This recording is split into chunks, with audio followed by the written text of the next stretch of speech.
found really actually unique features in that community garden. We're looking at potentially expanding out for daycare for our employees to be able to have our children taken care of for those parents that actually need it. So we're actually looking forward to all that, and hopefully a little bit more in the future. So thanks everybody for coming, and it's been a pleasure, and I'll love to continue working with you. So thanks. Thank you, Mike, for keeping that short. Our next speaker is another representative of District 2. That is David Greendeer.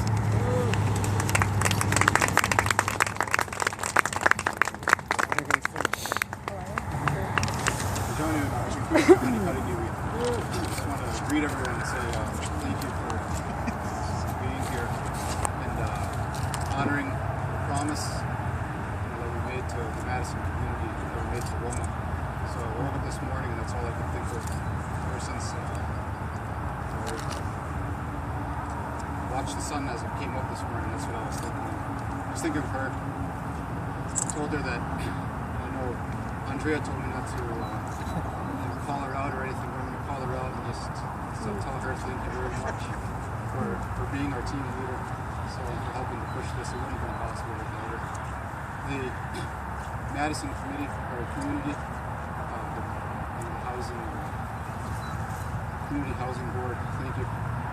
So I know it was a lot of hard work. Thank you, Marlis, for all of your hard work. It wouldn't have been possible without you. So I want to let you know she's the one that actually pushes all of us too. So who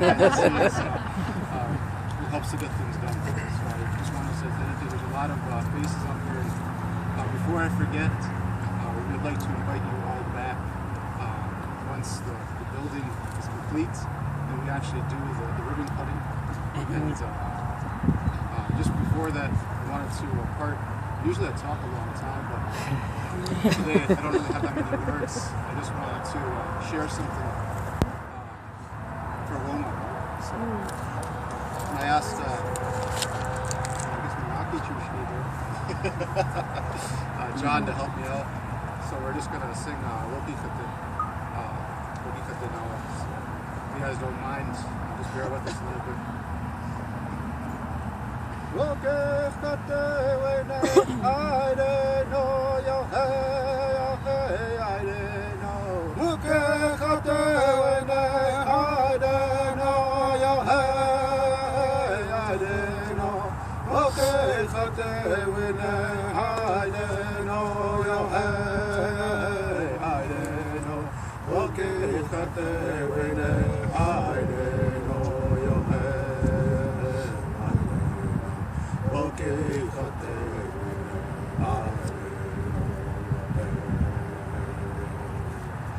Erushkana wojan kusna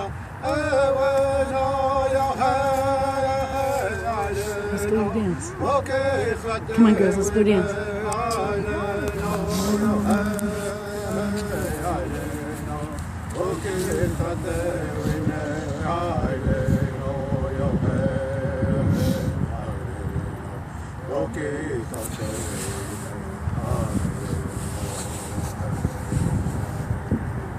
Erushkana wojan kusna ewe no yo hey I didn't know. Okay, khate wene I didn't know yo hey I didn't know.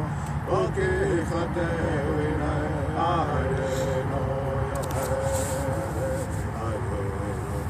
Okay, khate.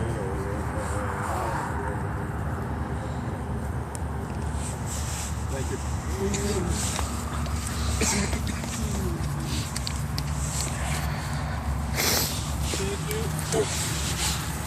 And as we wrap this up, before we do finish our little photo opportunity here, I want to bring up our last speaker.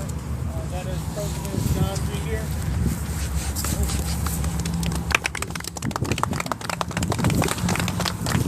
Oh, Shakota Niuna, we'll go for the Oh, did they?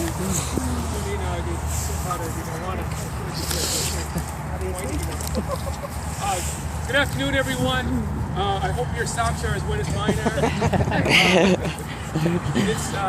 This morning, my PR officer come this box about a dozen shovels, and he set them down and said, "Boy, these things are hard to get in the car." I kind of laughed at him because I could have helped him, but I slammed them all down. And then I started thinking more on a much larger level. It is hard to get these shovels in the car. It's really hard. As a matter of fact, and I know I want to echo the words. My experiences with Wilma, when I saw her as an elder, I always thought that she's not supposed to be out doing what she's doing. She's supposed to be at home, with people taking care of her. And as things got worse, she showed up at more meetings.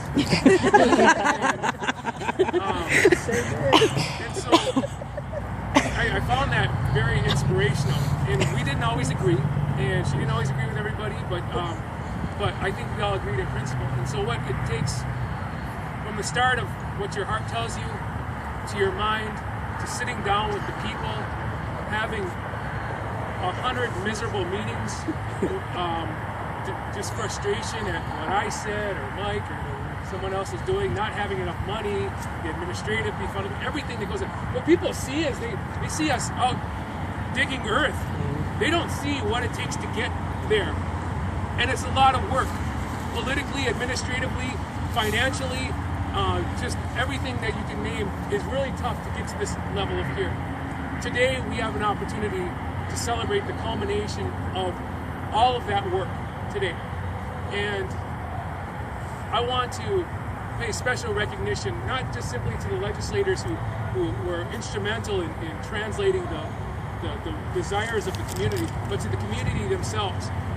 A community should not be built by the tribal government, by the president, by the legislators, by Mike. The community has to be built by the community itself. And that's a tough lesson that we've learned time and time again.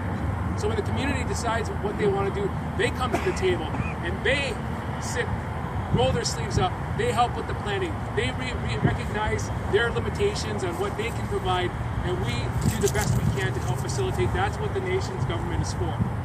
I am so fortunate to be a part of today's event because this is another promise that was made long ago, before we all started, to have a place of our own, to call a place Ho-Chunk, to call it ours. This is every Ho-Chunk person and family's home. This is the home away from home. So I'm really fortunate to be a part of this, to create that footprint that we belong in. This is our house. This is our place. This is our land. And I'm excited to be a part of it. I know that when we get this done, it's going to grow.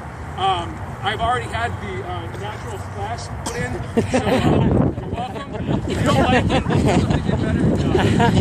But for now, I'm not going to stand any further between you, the shovels, the food, and the good feelings that we have. So I hope everyone jumps on their social media, blows this up. This is a major event. It might just be a small gathering, but this is absolutely historic. So thank you, Colin, for jumping in and being a great facilitator.